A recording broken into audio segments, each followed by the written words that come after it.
This week on Wednesday Wisdom, we're going to talk about some shepherds and their encounter with some angels as Luke prepares us for the birth of Jesus. And before we dig in, I just want to echo what Jason said last week. I think it's spot on that it's so nice to be going through this account of the birth of Jesus removed from Christmas, because we're able to spend time looking at things in a different perspective. Normally, when you look at any of these verses to unpack them at Christmas, you're always focused on that event of Christmas. And this kind of takes that away from that. While that's still important, it just allows us to look at these verses a little differently. So let's do that right now.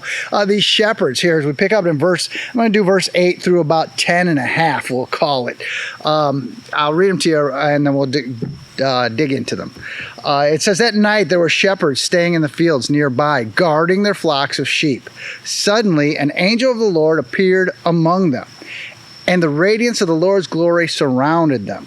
They were terrified, but the angel reassured them. 'Don't be afraid,' he said." And I'm going to stop right there.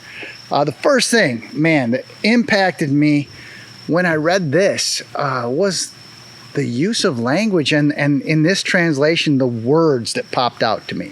You see, in the beginning, we have these shepherds who are doing what you and I do every day, right? They're out doing their job. They're nothing special.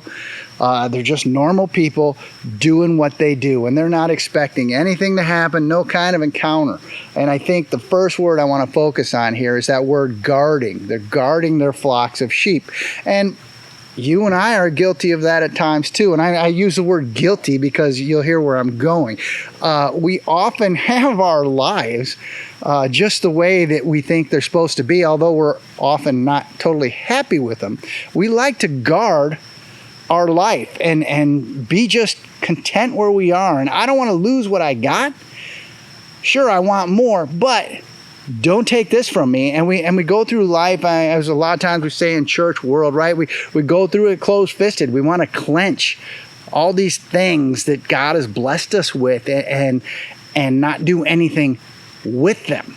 So let's contrast that with the next verse, verse 9, where it says, "Suddenly, radiance surrounded and terrified."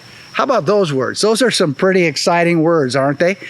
And I know, when I'm living my mundane life and just not really paying attention to things, and God wants to do something in my life, it will often happen very suddenly, and I won't expect it, right? And I get afraid, which is exactly where this angel went. He said, "Don't be afraid."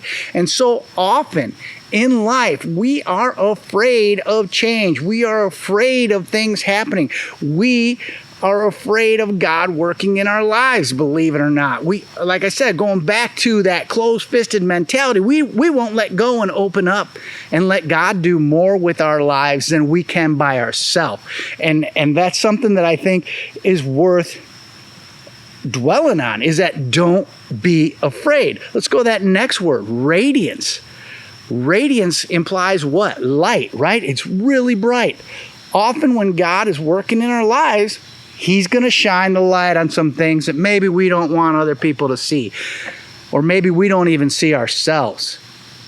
And again, we're often afraid because we don't know what's going to be made of this, or what people might think, or all that stuff that doesn't matter, right? And again, the angel says, don't be afraid when God shines light on your situation, because He's going to do some work in it. Okay, the next word, surrounded. You ever feel surrounded in life? I do frequently. We've got all this stuff going on today. We're so busy in life that I often feel like, man, this is just too much. Back off. I think I've told you before, one of my favorite things to do anymore is just disappear into the woods with my backpack. Quiet time. I think that's so important for everyone to just take a little time away and reset and then get back to it. We just keep thinking we can pile it on, and we can't. And when we're surrounded in life, again, where do we go?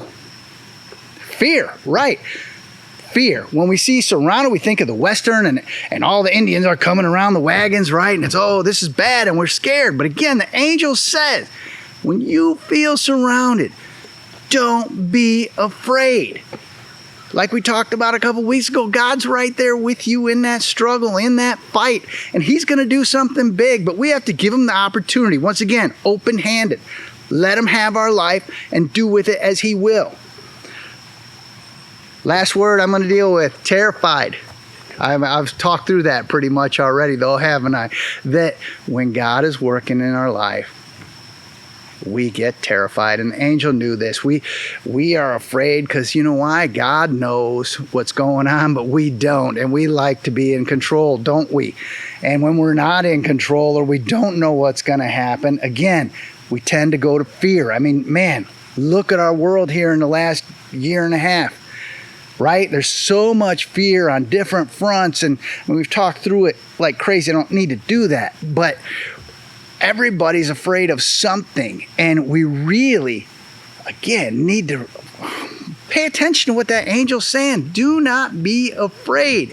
And I stopped intentionally at half of verse 10 because the angel tells us why not to be afraid, but I don't think that's important.